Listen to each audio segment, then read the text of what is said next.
I'm putting back together the 64 Deluxe Reverb, and I've got a 66 Princeton as well, and they required very differing levels of service. And you guys know the joke about, this is my great-grandpa's axe. It's had 3 different handles and 2 different heads, but it's still the same axe. It's my great-grandpa's axe. It's told as a joke, but it illustrates something in philosophy called the Ship of Theseus paradox. And we won't get too far into the different philosophical schools and their interpretations of that, but the principle is the same. In a nutshell, the Greek legendary hero Theseus saved a bunch of girls in Athens from an evil imprisonment, and he took them home on his ship. And every year, the people of Athens, to celebrate this great event, sailed that ship in honor. And over the centuries, this bit of the ship was replaced, this bit of the ship was replaced. After a few hundred years, the Ship of Theseus had no original parts that were still anything Theseus ever would have touched or seen. And different schools of philosophy approach it differently. You know, some people say it's the human experience, the human perception. Some people say it's the materials. And then the core of it is it still the same ship after everything's been changed? And if not, at what point does it change? At some point, it was the ship with a few changed parts, and then eventually, it's no longer that. Well, how do you define that? And I think for an amp like these, the better analogy would be the ship of Nelson, the HMS Victory, used by Nelson at the Battle of Trafalgar, among other exploits.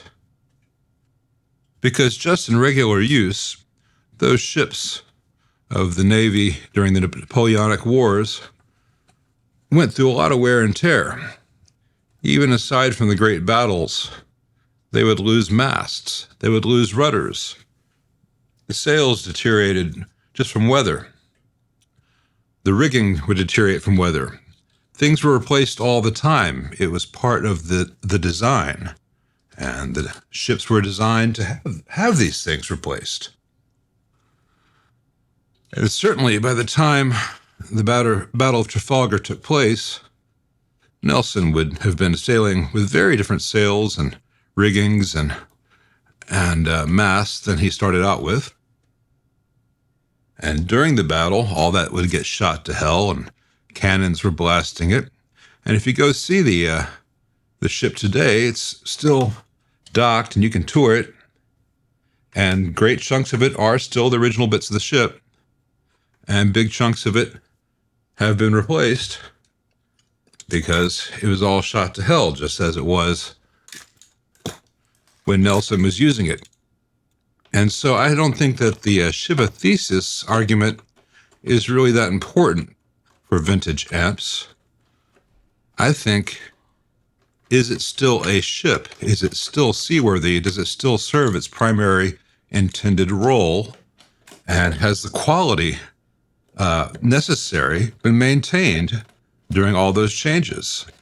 So that's my approach to these things. There are things that wear out. Pots fail. Capacitors wear out. They reach a lifespan. They need to be changed out.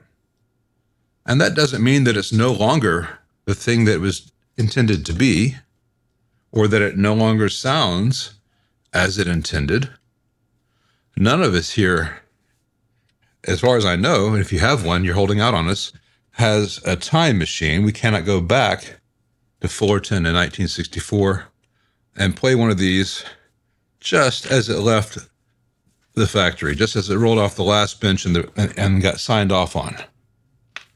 But I know, because electronics, sorry, I've got a nut that's hiding under a reverb bag. I'll get another one to fish that out in a little bit. I know because electronics is actually a science that if you play an unrestored amp from 1964, it's not going to sound anything like it did in 1964. And in fact, will be sounding very much unlike what was intended. And I dropped another nut. I'm told that you guys enjoy seeing me make mistakes like that. it makes me relatable. So, you're welcome. So Leo was not designing something to be timeless and perfect with no maintenance ever. Leo started doing radio repair and small amplifier repair. So he had seen all the ways things fail. He was not a fan of that. I have to get this reverb tank out of the way to really reach these two. So he designed his amps to be serviceable, meaning he intended them to be serviced. All right, you can see from the front panel, it says Fender Electric Instrument Company, has reproduction knobs, has a mixture of old and new tubes. People expect that. Has that beautiful nickel-plated chassis. I love those things. It has all original transformers, and I replaced the filter caps and the dropping resistors and the power supply and cleaned up the board a lot. I rebuilt the bias circuit board, cleaned everything up, added an additional filter cap on the bias wiper, which gets the last of the hum out of the amp. Had to do new grid stoppers and screen grid resistors on the output tube sockets, cleaned all the sockets, tightened all the hardware throughout the amp, put in a grounded power cable, wired to modern safety code, no polarity cap. You've seen that in a lot of my videos. All the pots and jacks are original. All the coupling caps, both the film and the ceramic, are all original and all working fine. In fact, everything on the main board, except the electrolytic cathode bypass caps, was just fine. Oh, and the tremolo roach. So I changed out those things. Now, there was a lot of invisible work that you don't see in the final product. Each of the components I'm showing here, I had to lift out of the board, remove all the solder, all the old flux, soak everything in isopropyl, really clean stuff, and get the DC out. So there's no more DC leakage in there, and there's no more little lead snippets from the original components that previous techs had left in there. Getting the DC out of the board is one of the best things you can do to keep the amp, quote, original. In the past, a lot of techs would have measured that DC and thought, oh, all these caps are leaking, and they would have changed out all the original caps for orange drops. That happens way too often. It's not the necessary fix. The issue is leakage in the board, not leaky caps. So if you want originality, this is how you do it. But sometimes we can't keep things original. So let's look at this barn find 66 non-reverb Princeton. Fender musical instruments on the front panel there. Makes sense. The original knobs, though the print is all faded out. Nice CBS there on the rear panel. Has period tubes aside from that GZ34. That's a test one I have here. It'll go home with something better. Needed new input jacks and the resistors on those jacks. Needed the new cathode bypass caps. We expect that. And a lot of cleaning. If you saw the previous videos on this amp, it was really filthy. But aside from two drifted cathode resistors, which I changed after shooting this little bit of video here, all the other components on the main board are original. The amp had a dead power transformer, however. See the previous video with the stupid 30 amp fuse in there.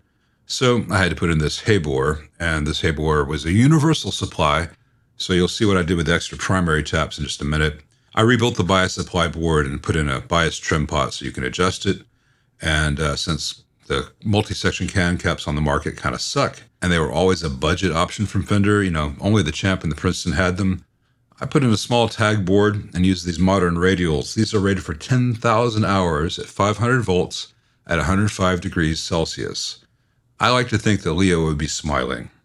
The unused primary connections for the new power transformer, I have them terminated right here. And you can see the chassis solder joint here for the HT center tap wire and the negative for the reservoir cap only. A new wire is connected to the brass panel right by the input jack and run along the board to the negatives of the other three filter caps. This makes for a much lower noise floor than a stock Princeton. You can see the new 2-watt dropper resistors, and you can see I added a 2.2 meg resistor from bias to wiper on the tremolo intensity pot. This protects the output tubes in case of a pot failure. They'd still have a bias reference. That's a nice change. I don't show this kind of stuff in many videos because it's kind of boring and opaque to most viewers, but I do use a scope to verify proper operation on the amps that come in. This amp is producing a clean 12.8 watts at 1 kilohertz, and that's with 50-plus-year-old 6v6 GTs. Nice.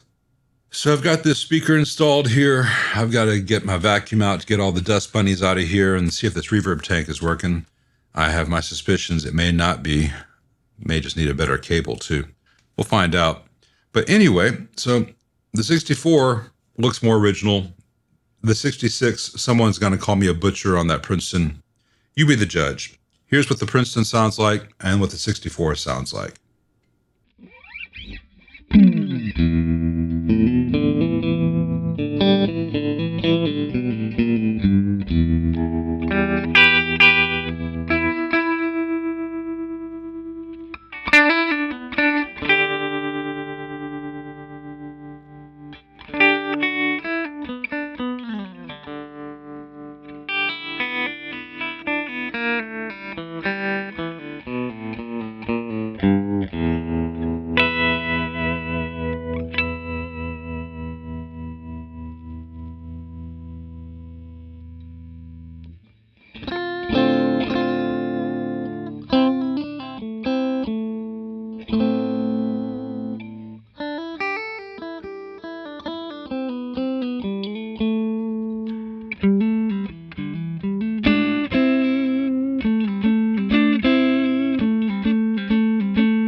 If you agree with what I did, great. If you disagree with what I did, great. The owners are happy, and these two particular battleships are ready to go back into action. So that's what I care about. Thanks for watching.